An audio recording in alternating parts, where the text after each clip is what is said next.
വദന്തി തത്തത്വവിദസ്തത്വം യജ്ഞാനമദ്വയം ബ്രഹ്മേതി പരമാത്മേതി ഭഗവാനിതി ശബ്ദത്തെ. ഇതിൻ്റെ അന്വയം: തത്വവിദഃ തത് തത്വം അദ്വയം യജ്ഞാനം വദന്തി ബ്രഹ്മ ഇതി പരമാത്മാ ഇതി ഭഗവാൻ ഇതി ശബ്ദത്തെ. തത്വത്തെ അറിയുന്നവർ ആ തത്വത്തെ രണ്ടെന്നുള്ളത് ഇല്ലാത്തതായ യാതൊരു അറിവാണെന്ന് പറയുന്നു. ബ്രഹ്മമെന്നും പരമാത്മാവെന്നും ഭഗവാനെന്നും പറയപ്പെടുന്നു. തത്വജിജ്ഞാസ എന്നത് ധർമ്മജിജ്ഞാസ തന്നെ അല്ലേ? ധർമ്മം തന്നെയല്ലേ തത്വം എന്നുള്ള അഭിപ്രായം ചിലർക്കുണ്ട്. ഈ വാദത്തിൽ സ്വപക്ഷത്തെ ഉറപ്പിക്കുവാനാണ് ഇനി ആരംഭിക്കുന്നത്. അപ്പോൾ നമ്മൾ വേണ്ട രീതിയിൽ ധർമ്മത്തിനെ അനുഷ്ഠിച്ചു കഴിഞ്ഞാൽ അവർക്ക് പരമമായിരിക്കുന്ന ആനന്ദം ഉണ്ടാവും. അപ്പോൾ സാക്ഷാൽ ഭഗവാനെ, ആ ബ്രഹ്മത്തിനെ, ആ തത്വത്തിനെ പലരും പല രീതിയിലാണ് പറയപ്പെടുക. ചിലവർ ബ്രഹ്മം എന്ന് പറയും, ചിലവർ പരമാത്മാവ് എന്ന് പറയും, ചിലവർ ഭഗവാൻ എന്നതാ പറയും. എന്തിനാണ് തത്വം എന്ന് പറയണത്? അദ്വിതീയം ബ്രഹ്മ എന്ന് പറയും. അദ്വിതീയം, രണ്ട് ഇല്ലാത്തതിനെ ബ്രഹ്മം എന്നതാ പറയണു. അപ്പം അങ്ങനെ ഈ തത്വവാദികളായ ബ്രഹ്മവാദികളായ ആളുകളൊക്കെ, പരമാത്മാവാദികളായിരിക്കുന്ന ആളുകളൊക്കെ, ഭഗവാൻ വാദികളായ ആളുകളൊക്കെ ഒരു സ്ഥലത്തേക്ക് തന്നെയാണ് എത്തിച്ചേരുന്നത്. എന്ന് പറഞ്ഞാൽ ബ്രഹ്മം എന്ന് പറഞ്ഞാലും പരമാത്മാവ് എന്ന് പറഞ്ഞാലും ഭഗവാൻ എന്ന് പറഞ്ഞു കഴിഞ്ഞാലും ഒന്ന് തന്നെയാണ് എന്നാണ് ഈ ശ്ലോകത്തിൽ വർണ്ണിക്കുന്നത്. തശ്രദ്ധാനാമുനയോ ജ്ഞാനവൈരാഗ്യയുക്തയാ പശ്യന്ത്യാത്മനി ചാത്മാനം ഭക്തിയാ ശ്രുതഗൃഹീതയാ. അന്വയം: തത് ശ്രദ്ധാനാഃ മുനയഃ ശ്രുതഗൃഹീതയാ ജ്ഞാനവൈരാഗ്യയുക്തയാ ഭക്തിയാ ആത്മനഃ ഭക്തിയാ ആത്മാനം ആത്മനി പശ്യന്തി. ആത്മാനം ആത്മനി പശ്യന്തി.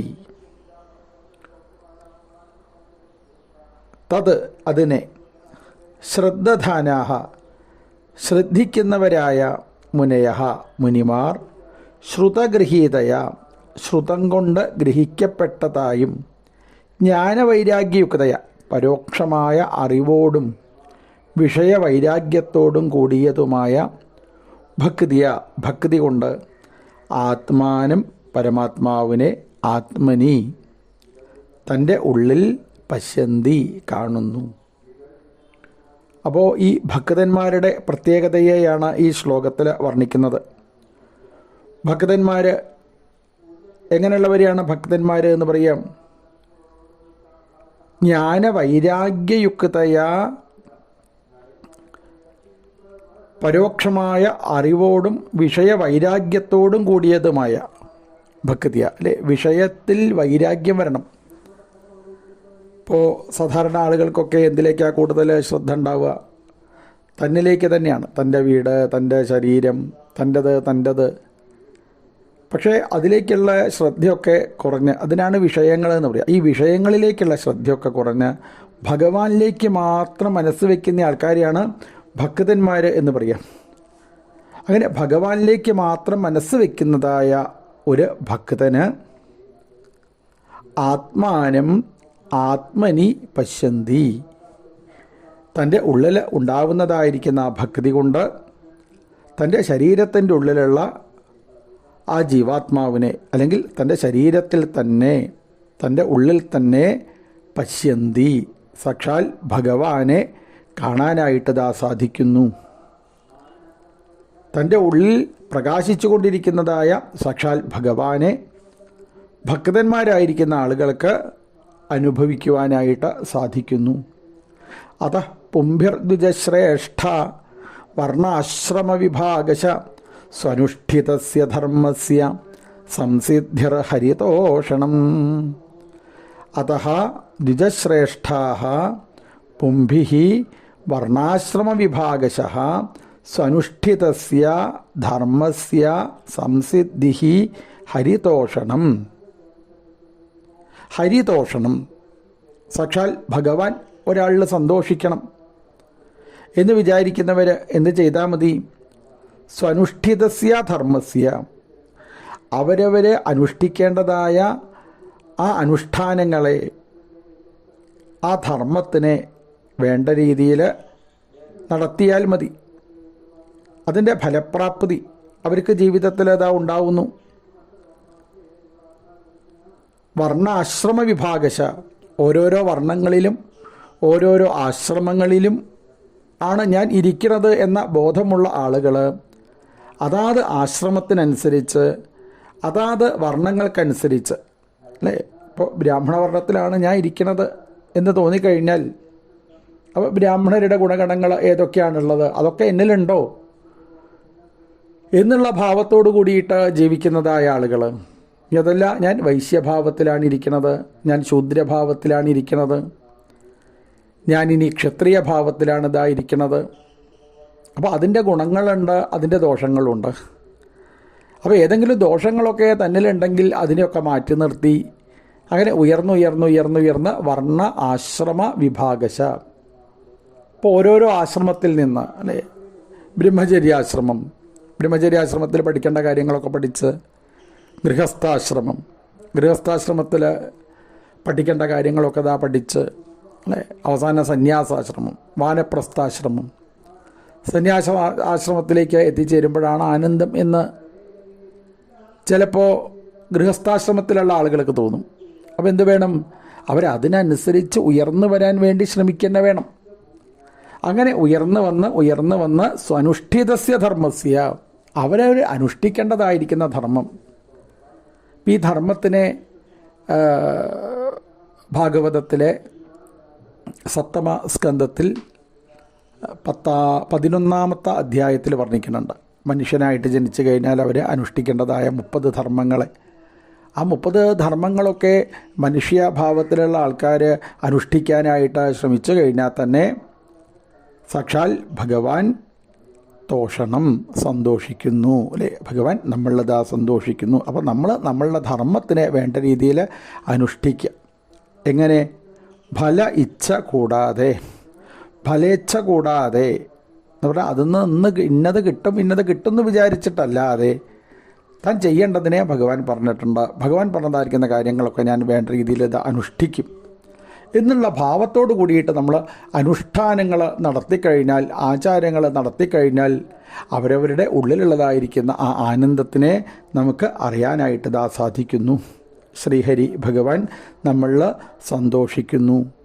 യഥാർത്ഥമായിരിക്കുന്ന ആ ആനന്ദം നമുക്ക് അനുഭവിക്കാൻ സാധിക്കുന്നു. തസ്മാദേകേന മനസാ ഭഗവാൻ സാത്വതാംപതി ശ്രോതവ്യഃ കീർത്തിതവ്യശ്ച ധ്യേയഃ പൂജ്യശ്ച നിത്യത. തസ്മാത്, അതുകൊണ്ട്, ഏകേന മനസ, ഒരേ മനസ്സോടുകൂടി, സാത്വതാംപതി, ഭക്തന്മാരുടെ നാഥനായ ഭഗവാൻ ശ്രീഹരി, ശ്രോതവ്യഃ, ശ്രവിക്കപ്പെടുവാൻ യോഗ്യൻ, കീർത്തിതവ്യഃ, കീർത്തിക്കപ്പെടുവാൻ യോഗ്യൻ, ധ്യേയഃ, ധ്യാനിക്കപ്പെടുവാൻ യോഗ്യൻ, നിത്യത, എപ്പോഴും, പൂജ്യഃ ച, പൂജിക്കപ്പെടുവാനും യോഗ്യൻ സാക്ഷാൽ ഭഗവാൻ തന്നെയാണ്, അല്ലേ. അപ്പോൾ ആരെയാണ് പൂജ കഴിക്കേണ്ടത്? ആരെയാണ് മനസ്സിലേക്ക് ധ്യാനിക്കേണ്ടത്? ആരെയാണ് എല്ലാ സമയത്തും നമ്മൾ കീർത്തിച്ചു കൊണ്ടിരിക്കേണ്ടത്? ആരുടെ കാര്യങ്ങളാണ് എല്ലാ സമയത്തും നമ്മൾ കേട്ടുകൊണ്ടിരിക്കേണ്ടത്? എങ്ങനെ വേണം കേൾക്കുക? ഏകേന മനസ്സ, ഒരേ മനസ്സോട് കൂടിയിട്ട് ഈ ഭഗവത് കാര്യങ്ങളെ മാത്രം കേൾക്കാൻ വേണ്ടിയിട്ടും കീർത്തിക്കാൻ വേണ്ടിയിട്ടും ഭഗവാനെ ധ്യാനിക്കാൻ വേണ്ടിയിട്ടും നിത്യത എല്ലാ സമയത്തും നമ്മളത് ശ്രദ്ധിക്കേണ്ടതാണ്. യദനുധ്യാസിനായുക്താഃ കർമ്മഗ്രന്ഥി നിബന്ധനം ചിന്തന്തി കോവിദാസ്തസ്യ കോ ന കുര്യാത് കഥാരതിം. യത് അനുധ്യാസിന യുക്താഃ കോവിദാഃ ഗ്രന്ഥി നിബന്ധനം കർമ്മ ചിന്തന്തി തസ്യ കഥാരതിം ക ന കുര്യാത്. യത് അനുധ്യാസിന ഏതൊരാളുടെ അനുധ്യയാകുന്ന അസിയോട് യുക്താഹ യുക്തരായ കോവിദാഹ വിദ്വാൻമാർ ഗ്രന്ഥനിബന്ധനം ഗ്രന്ഥിയെ അഹങ്കാരത്തെ നിബന്ധിക്കുന്നതായ കർമ്മത്തെ ചിന്തന്തി ഛേദിക്കുന്നു. തസ്യ അവൻ്റെ കഥാരതിം കഥയിൽ രതിയെ കഹ ഏതൊരുത്തൻ ന കുര്യാത് ചെയ്യുകയില്ല. ഇപ്പോൾ സാക്ഷാൻ ഭഗവാന്റെ കഥകളിലേക്ക് ശ്രദ്ധ ഉണ്ടാവുന്നു. എന്താ ശ്രദ്ധ ഉണ്ടാവാനുള്ള കാരണം? നമ്മൾ ഓരോ തരത്തിലുള്ള കർമ്മങ്ങൾ ചെയ്ത് സ്വർഗീയ സുഖസൗകര്യം അനുഭവിക്കണം എന്ന് വിചാരിച്ചുകൊണ്ട് കർമ്മം ചെയ്യുന്നതായിരിക്കുന്ന ആൾക്കാർ, അപ്പോൾ ഈ കർമ്മം ചെയ്ത് കഴിഞ്ഞാൽ കിട്ടുന്നതായ സ്വർഗീയ സുഖസൗകര്യങ്ങളൊക്കെ, വളരെ നിസ്സാരമായിരിക്കുന്ന സ്വർഗീയ സുഖസൗകര്യങ്ങളൊക്കെ നാളത്തേക്ക് ഇല്ലാതാവുന്നതാണ്. പുണ്യവും പാപവും ചെയ്യുന്നതിനനുസരിച്ച്, ഇപ്പോൾ പുണ്യം ചെയ്യുന്നതിനനുസരിച്ച് സ്വർഗീയ സുഖസൗകര്യങ്ങൾ അനുഭവിക്കുന്നു. കർമ്മങ്ങൾ ചെയ്ത് കഴിഞ്ഞാൽ പുണ്യം ഉണ്ടാവും. ആ സ്വർഗീയ സുഖസൗകര്യങ്ങളൊക്കെ നാളത്തേക്ക് ഇല്ലാതാവുന്നതാണ്. ക്ഷീണേ പുണ്യേ മർത്യലോകം വിശന്തി പറയും. ക്ഷീണേ പുണ്യേ, പുണ്യവും അതേപോലെ പാപവും ക്ഷീണിച്ചു കഴിഞ്ഞാൽ, ഇല്ലാതായി കഴിഞ്ഞാൽ പിന്നെ അവർ മർത്യലോകം, ഈ മനുഷ്യ ലോകത്തിൽ തന്നെ വന്ന് ജനിക്കും. അപ്പോൾ ഇതല്ല വേണ്ടത്. കർമ്മങ്ങളുടെ പിന്നാലെ നമ്മൾ പോവല്ല വേണ്ടത്. കർമ്മത്തിൽ നിന്നും കിട്ടുന്നതായിരിക്കുന്ന ആ ഫലേച്ഛയെ മനസ്സിലേക്ക് ചിന്തിക്കാതെ സ്ഥിരമായി കർമ്മം ഭഗവാനോട് ബന്ധപ്പെടുത്തി ചെയ്യുക. കർമ്മത്തിനെ കർമ്മയോഗമാക്കി തീർത്തു കഴിഞ്ഞാൽ അവർക്ക് പരമമായിരിക്കുന്ന ആനന്ദത്തിലേക്ക് എത്തിച്ചേരുവാനായിട്ട് സാധിക്കുന്നു. ചിന്തന്തി കോവിദാസ്തസ്യ കോന കുര്യാൽ കഥാരതിം. അപ്പോൾ അവർക്ക് ഈ ഭഗവാന്റെ കഥയിലേക്ക് നല്ല ശ്രദ്ധ ഉണ്ടാവുന്നു അല്ലേ. അപ്പോൾ അധ്വാനിക്കുന്നു, പണം സമ്പാദിക്കുന്നു. ആ സമ്പാദിച്ചതായിരിക്കുന്ന പണം കൊണ്ട് കിട്ടുന്നതായിരിക്കുന്ന സുഖം കുറച്ച് കഴിഞ്ഞാൽ ഇല്ലാതാവുന്നതാണ് എന്ന് മനസ്സിലാക്കിയുള്ള ഒരാൾ. അപ്പോൾ എന്നും ആനന്ദത്തിനെ അനുഭവിക്കുന്ന, ആനന്ദത്തിനെ തരുന്നതായിരിക്കുന്ന കഥ, ഭഗവത് കഥകൾ മറ്റൊരു സ്ഥലത്തുണ്ട് വെച്ചാൽ അറിവുള്ള ആൾക്കാരെന്ത് ചെയ്യും? ഇങ്ങനെ ഭഗവാന്റെ കഥയുടെ മുന്നിൽ നിരന്തരമായിട്ട് ഇരിക്കാൻ വേണ്ടിയിട്ട് ശ്രമിക്കും. ശുശ്രൂഷോ ശ്രദ്ധാനസ്യ വാസുദേവ കഥാരുചി സ്യാൻ മഹല്ലസേവയാ വിപ്രാഹ പുണ്യതീർത്ഥ നിഷേവണാത്. പുണ്യതീർത്ഥ നിഷേവണാത് മഹത് സേവയാ വിപ്രാഹ ശുശ്രൂഷോ ശ്രദ്ധാനസ്യ വാസുദേവ കഥാരുചി സ്യാത്. അപ്പോൾ പുണ്യതീർത്ഥ നിഷേവണാത് പുണ്യങ്ങളായ തീർത്ഥങ്ങളുടെ സേവനം കൊണ്ട്, മഹത്തുക്കളായ സേവ കൊണ്ട്, മഹത്തുക്കളുടെ സേവ കൊണ്ട്, ഹേ വിപ്രന്മാരെ, കേൾപ്പാൻ ആഗ്രഹമുള്ളവനും ശ്രദ്ധിക്കുന്നവനുമായ പുരുഷന് വാസുദേവൻ്റെ കഥയിൽ താല്പര്യം ഭവിക്കും. അപ്പോൾ ഭഗവാന്റെ കഥകളിൽ എങ്ങനെയാണ് നമുക്ക് താല്പര്യം ഉണ്ടാവുക എന്ന് ചോദിച്ചു കഴിഞ്ഞാൽ പുണ്യതീർത്ഥ നിഷേവണാത്. ഇപ്പോൾ ഗംഗ, യമുന, സരസ്വതി ഇങ്ങനെ പുണ്യ നദികൾ, ആ പുണ്യനദികളിലൊക്കെ പോയിട്ട് സ്നാനം ചെയ്യുക, ഭഗവത്പരമായിരിക്കുന്ന കാര്യങ്ങളിലേക്ക് ശ്രദ്ധിക്കാൻ വേണ്ടിയിട്ട് ശ്രമിക്കുക. ഭഗവത് ഭക്തന്മാരായിരിക്കുന്ന ആളുകൾ ആ പറഞ്ഞതായിരിക്കുന്ന വഴിയിലൂടെയൊക്കെ സഞ്ചരിക്കുക. മഹാജനോ ഏനഗത സപന്ഥ, മഹാത്മാക്കൾ പോയതായിരിക്കുന്ന വഴിക്കാണ് സന്മാർഗം എന്ന് പറയുക. സത്തുക്കൾ സഞ്ചരിച്ചതായിരിക്കുന്ന വഴി, ആ വഴിയിലൂടെ സഞ്ചരിക്കാൻ വേണ്ടിയിട്ട് ഇതാ ശ്രമിക്കുമ്പോൾ അപ്പോഴാണ് അവർക്ക് ആ ഭഗവാന്റെ കഥയിൽ ഒരു രുചി ഉണ്ടാവുക, ഭഗവാന്റെ കഥ കേൾക്കാനുള്ളതായ ഒരു താല്പര്യം ആ സമയത്ത് ആളുകൾക്ക് ഇതാ ഉണ്ടാവുന്നു. ശൃണ്വതാം സ്വകഥാം കൃഷ്ണ പുണ്യശ്രവണ കീർത്തന ഹൃദ്യന്തസ്തോ ഹ്യഭദ്രാണി വിധുനോതി സുഹൃൽ സതാം. സതാം സുഹൃത്ത് പുണ്യശ്രവണ കീർത്തന കൃഷ്ണ.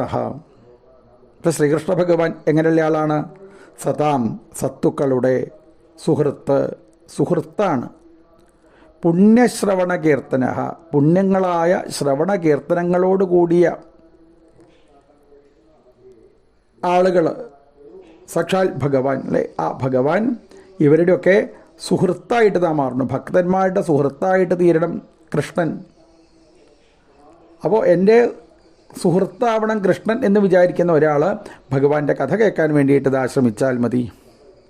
തൻ്റെ കഥയെ കേൾക്കുന്നവരായ ആ ഭക്തന്മാരുടെ അന്തസ്ഥ ഉള്ളിൽ ഇരിക്കുന്നവനായിട്ട് ഹൃദയത്തിലുള്ള അഭദ്രാണി മലിനവാസനകളെ വിധുനോതി നശിപ്പിക്കുന്നു. അപ്പോൾ ഭഗവാന്റെ കഥ കേൾക്കാൻ വേണ്ടി നമ്മൾ കഥയുടെ മുന്നിൽ അങ്ങനെ വന്നിരിക്കുമ്പോൾ സാക്ഷാൽ ഭഗവാൻ നമ്മളെ ഹൃദയത്തിലേക്ക് എത്തിച്ചേർന്ന് നമ്മുടെ ദുഃഖത്തിന് കാരണമായിരിക്കുന്ന സകലവിധ പാപകർമ്മങ്ങളെയും അഭദ്രങ്ങളെയും ഭഗവാൻ തന്നെ ഇല്ലാതാക്കി തീർക്കുന്നുണ്ട്. അപ്പോൾ കഥ കേൾക്കുക മാത്രമേ വേണ്ടൂ. അപ്പോൾ കഥയുടെ പ്രാധാന്യമാണ് പിന്നെയും ഭഗവത് ഉപാസനയുടെ പ്രാധാന്യം. നേരത്തെ എന്ന് പറഞ്ഞു, ധ്യേയ പൂജ്യശ്ച നിത്യത, ഭഗവാനെ പൂജ കഴിക്കുക, ഭഗവാനെ ധ്യാനിക്കുക, ഭഗവാന്റെ കഥകൾ കേൾക്കുക. ഇതൊക്കെ ചെയ്തു കഴിഞ്ഞാൽ എന്താണ് ഗുണം? സാക്ഷാൽ ഭഗവാൻ നമ്മുടെ ആ ഹൃദയത്തിലിതാ വന്നിരിക്കുന്നു. ഹൃദയത്തിലുള്ളതായിരിക്കുന്ന സകലവിധ മാലിന്യത്തെയും ഇല്ലാതാക്കി സുഹൃത്ത് സദാം, ഒരു സുഹൃത്തിനെ പോലെ എല്ലാ സമയത്തും സാക്ഷാൽ ഭഗവാനിതാ നമ്മളുടെ ഹൃദയത്തിലിതാ വന്നിരിക്കുന്നു. സുഹൃത്തായിട്ട് തീരണു ഭഗവാൻ. സതാം സത്തുക്കളുടെ സുഹൃത്ത്. അവിടെ സതാം എന്ന് പറഞ്ഞു കഴിഞ്ഞാൽ സത്തുക്കൾ എന്നാണ് അർത്ഥം. സത്തുക്കൾ എന്ന് പറഞ്ഞാൽ നല്ല ആൾക്കാർ അല്ലേ, നല്ല ഭക്തന്മാരായിരിക്കുന്ന ആളുകളുടെ സുഹൃത്തായിട്ട് തീരണു സാക്ഷാൽ ഭഗവാൻ. അവരുടെ അല്ലേ നല്ല ആൾ. സുഹൃത്ത് എന്ന് പറഞ്ഞാൽ എന്താ അർത്ഥം? വേണ്ടതിനെ പറഞ്ഞു തരുന്നയാളെയാണ് സുഹൃത്ത് എന്ന് പറയുക. നമ്മളിപ്പോൾ പല ആൾക്കാരെയും കൂട്ടുകാർ എന്നൊക്കെ പറയുന്നുണ്ട്. നമ്മളാരെയാ കൂട്ടുകാർ എന്ന് പറയാം? ഇഷ്ടം പറയുന്നയാളെ കൂട്ടുകാരനായിട്ട് കാണുന്നു അല്ലേ. എന്നാൽ ഇഷ്ടം പറയുന്നവനാണോ കൂട്ടുകാരൻ? അതല്ല, വേണ്ടതിനെ പറഞ്ഞു തരുന്നയാളാണ്. തൻ്റെ ജീവിതത്തിൽ എന്താണോ വേണ്ടത്, എന്താണോ വേണ്ടാത്തത്, അപ്പോൾ വേണ്ടാത്തതിനെ ഇല്ലാതാക്കി വേണ്ടതിനെ മാത്രം നമ്മളിൽ തരുന്നതായിരിക്കുന്ന ആൾ, അല്ലെങ്കിൽ നമ്മളിലുള്ള ചീത്തതിനെയൊക്കെ മാറ്റി നല്ലതിനെ മാത്രം കാണിച്ചു തരുന്നയാളെയാണ് സുഹൃത്ത് എന്നതാ പറയാം. അപ്പോൾ ഇങ്ങനെ ഭഗവാന്റെ കഥകളൊക്കെ കേൾക്കാൻ വേണ്ടി ഭഗവത്പരന്മാരായിരിക്കുന്ന കാര്യങ്ങളൊക്കെ ചെയ്യാൻ വേണ്ടിയിട്ട് ശ്രമിക്കുമ്പോൾ മഹാത്മാക്കളായിരിക്കുന്ന ആളുകളെ അവരുടെ അടുത്ത് പോയി അവർ പറഞ്ഞതൊക്കെ കേട്ടുകൊണ്ട് അവർ സഞ്ചരിച്ചതായിരിക്കുന്ന വഴിയിലൂടെ സഞ്ചരിക്കാനായിട്ട് പുറപ്പെടുമ്പോൾ നമ്മുടെ ഹൃദയത്തിലുള്ള സകലവിധ മാലിന്യത്തിനെയും സാക്ഷാൽ ഭഗവാൻ തന്നെ ഇല്ലാതാക്കി ഭഗവാൻ തന്നെ ഒരു സുഹൃത്തായിട്ട് തീരുന്നു. കൃഷ്ണൻ നമ്മളുടെ സുഹൃത്തായിട്ട് തീരുന്നു. സുഹൃത്ത് എന്ന് പറഞ്ഞു കഴിഞ്ഞാൽ നല്ല ഹൃദയം. എപ്പോഴാണ് നമ്മളെ ഹൃദയം നല്ലതായിട്ട് തീരുക? ഭഗവാൻ വന്നിരുന്നാലാണ് ആ സ്ഥലം നല്ലതാവുക. അപ്പോൾ ഭഗവാൻ നമ്മളെ ഹൃദയത്തിൽ വന്ന് ഇരിക്കുന്നു. നഷ്ടപ്രായേഷു ഭദ്രേഷു നിത്യം ഭാഗവത സേവയാ ഭഗവത്യുത്തമ ശ്ലോകേ ഭക്തിർഭവതി നൈഷ്ഠികീ. നിത്യം ഭാഗവത സേവയാ അഭദ്രേഷു നഷ്ടപ്രായേഷു ഉത്തമശ്ലോകേ ഭഗവതി നൈഷ്ഠികീ ഭക്തി ഭവതി. അപ്പോൾ നൈഷ്ഠികീ ഭക്തി ഭവതി, നിഷ്ഠയോടുകൂടിയ എന്ന് പറഞ്ഞാൽ ഇളക്കമില്ലാത്തതായ ഭക്തി, പരമമായിരിക്കുന്ന ആനന്ദം ഭവതി ഉണ്ടാവുന്നു. എങ്ങനെയാണ് ഉണ്ടാവുക? നിത്യം എല്ലാ സമയത്തും എന്ത് വേണം? ഭാഗവത സേവയാം. അപ്പോൾ ഭാഗവതന്മാർ എന്ന് പറഞ്ഞു കഴിഞ്ഞാൽ ഭക്തന്മാർ എന്നർത്ഥം. അപ്പോൾ ഭക്തന്മാരായിരിക്കുന്ന ആളുകളെ സേവിക്കാനായിട്ട് സാധിക്കുക. എപ്പോഴും ഈശ്വര കാര്യങ്ങൾ മാത്രം പറഞ്ഞുകൊണ്ട് നടക്കുന്ന, ഭഗവത് ചിന്താഗതിയോട് കൂടിയിട്ട് നടക്കുന്നതായ, മറ്റുള്ളവർക്കൊക്കെ ഉപകാരം മാത്രം ചെയ്തുകൊണ്ട് തന്നിൽ നിന്ന് മറ്റൊരാൾക്ക് ബുദ്ധിമുട്ടുണ്ടാവരുത് എന്ന് വിചാരിച്ചുകൊണ്ട്, അങ്ങനെയൊക്കെ നമുക്കത് കണ്ടാൽ തന്നെ മനസ്സിലാവും. ഓരോരോ ആളുകളെ കണ്ടു കഴിഞ്ഞാൽ തന്നെ നമുക്ക് മനസ്സിലാവും അവർ എങ്ങനെയുള്ളവരാണ് എന്നുള്ളത്, അല്ലേ? അങ്ങനെയുള്ള സജ്ജനങ്ങളായിരിക്കുന്ന ആളുകൾ, ആ സജ്ജനങ്ങളായിരിക്കുന്ന ആളുകൾക്ക് വേണ്ട കാര്യങ്ങളൊക്കെ ചെയ്തു കൊടുക്കാൻ വേണ്ടിയിട്ട് ശ്രമിക്കുക. അഭദ്രേഷു, അമംഗളങ്ങൾ, നഷ്ടപ്രായേഷു, പ്രായേണ നശിക്കുമ്പോൾ. അപ്പോൾ ഇങ്ങനെയൊക്കെ നമ്മൾ ചെയ്തു കഴിഞ്ഞാൽ, ഇപ്പോൾ ഭഗവത്പരന്മാരായിരിക്കുന്ന ആളുകൾക്ക് വേണ്ട കാര്യങ്ങളൊക്കെ ചെയ്തു കൊടുത്ത് ഭഗവാനിലുള്ള ആ കഥകളൊക്കെ നന്നായിട്ട് കേട്ടുകൊണ്ട് അങ്ങനെയുള്ള ആൾക്കാർ പറയുന്ന വഴിയിലൂടെയൊക്കെ നമ്മൾ സഞ്ചരിക്കാനായിട്ട് പുറപ്പെടുന്ന സമയത്ത് പ്രായേണ നഷ്ടപ്രായേഷു, പ്രായേണ നശിക്കുന്നു നമ്മളിലുള്ളതായിരിക്കുന്ന അമംഗളങ്ങളൊക്കെ. ഇപ്പോൾ നമുക്ക് എന്തെങ്കിലുമൊക്കെ ചീത്തത്വങ്ങളുണ്ടെങ്കിൽ അത് സജ്ജനങ്ങൾ പറഞ്ഞു തരുന്ന സമയത്താണ് അതിനൊക്കെ മാറ്റി നിർത്തണം, ഇതൊന്നും ചെയ്യാൻ പാടില്ല എന്നുള്ളൊരു ബോധം നമുക്കിതാ ഉണ്ടാവുക. ഉത്തമ ശ്ലോകനായ ഭഗവതി, ഭഗവാനിൽ നൈഷ്ഠികി, ഇളക്കമില്ലാത്തതായ ഭക്തി ഭവതി ഉണ്ടാവുന്നു, അല്ലേ? അങ്ങനെയാണ് ഭഗവാനിലേക്ക് നമുക്കൊരു ശ്രദ്ധ ഉണ്ടാവുക. ശ്രദ്ധാവാൻ ലഭതേ ജ്ഞാനം എന്ന് പറയും. ശ്രദ്ധ ഉണ്ടാവുന്നതിനനുസരിച്ച് നല്ലതായിരിക്കുന്ന ജ്ഞാനം ഒരാൾക്ക് ഉണ്ടാവുന്നു. തഥാ രജസ്തമോഭാവ കാമലോഭാദയശ്ചേ ചേത ഏതൈരനാവിദ്ധം സ്ഥിതം സത്വേ പ്രസീദതി. തഥാ ആ സമയത്ത് രജസ്തമോഭാവ, രജസ്തമോ ഗുണങ്ങളും അവയുടെ ഭാവങ്ങളായ ഏ കാമലോഭാദയ ച, യാതൊരു കാമലോഭാദികളും നശിക്കുന്നു. അപ്പോൾ ഭഗവാനെ ഉപാസിക്കാനായിട്ട് പുറപ്പെടുന്ന സമയത്ത് രജോ ഗുണം ഇല്ലാതാവുന്നു, തമോ ഗുണം ഇല്ലാതായിട്ട് മാറുന്നു. ഇപ്പോൾ ഈ രജോ ഗുണവും തമോ ഗുണവും ഒക്കെ ഉണ്ടായിക്കഴിഞ്ഞാൽ എന്താ ഉണ്ടാവുക? കാമം ഉണ്ടാവുന്നു, ലോഭം ഉണ്ടാവുന്നു, അല്ലേ? അപ്പോൾ കാമങ്ങൾ, ആഗ്രഹങ്ങൾ കുറേശ്ശെ കുറയണു. ലോഭം എന്ന് പറഞ്ഞു കഴിഞ്ഞാൽ പിശുക്കുകളൊക്കെ ഇല്ലാതായിട്ട് തീരുന്നു. എന്തിൻ്റെ പിശുക്ക്? ഭഗവത് ഉപാസനയുടെ പിശുക്ക്. പിന്നെ ഭഗവത് ഉപാസനയ്ക്ക് തന്നെ നമ്മൾ സമയം കണ്ടെത്താൻ വേണ്ടിയിട്ട് ശ്രമിക്കും.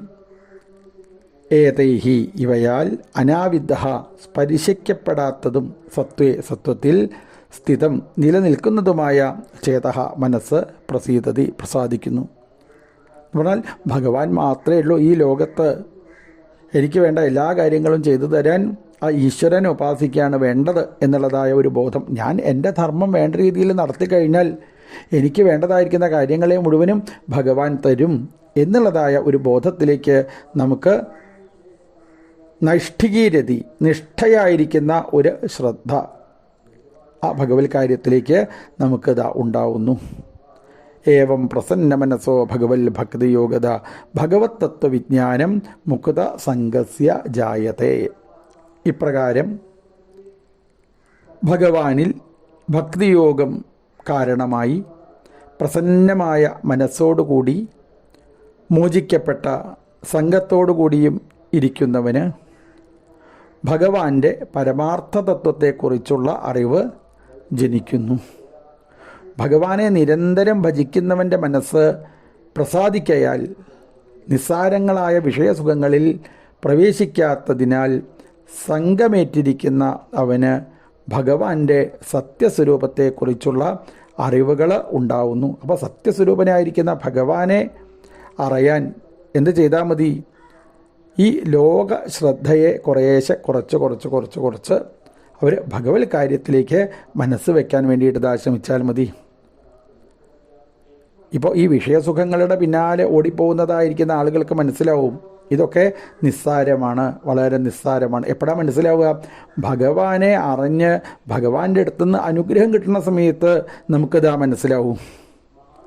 വലിയതായിരിക്കുന്ന രോഗങ്ങളൊക്കെ വരുമ്പോൾ എന്ത് ചെയ്താലും രോഗങ്ങൾ മാറില്ല എന്ന് വിചാരിച്ചു കൊണ്ടിരിക്കുന്ന ഒരാൾ ഭഗവാന്റെ പാദങ്ങളിൽ പരമമായിരിക്കുന്ന വിശ്വാസത്തോടു കൂടി ഭഗവാനെ അങ്ങോട്ട് ഉപാസിക്കാനായിട്ട് ശ്രമിക്കുമ്പോൾ ആ രോഗങ്ങൾ നിസ്സാരമായിട്ടില്ലാതായിട്ട് തീർന്നു കഴിഞ്ഞാൽ, അല്ലേ, തീർന്നു കഴിഞ്ഞു വിചാരിക്കുക. അങ്ങനെയാണെങ്കിൽ പിന്നെ നമ്മൾ ആ ഭഗവാനെ തന്നെയല്ലേ ഉപാസിക്കുക. അങ്ങനെ ആ സത്യസ്വരൂപനായിരിക്കുന്ന ഭഗവാനെ പറ്റിയിട്ടുള്ള നല്ല അറിവ് നമ്മളെ ജീവിതത്തിൽ ഉണ്ടാവുന്നു. ശ്രീഹരയേ നമ, ശ്രീഹരയേ നമ, ശ്രീഹരയേ നമ.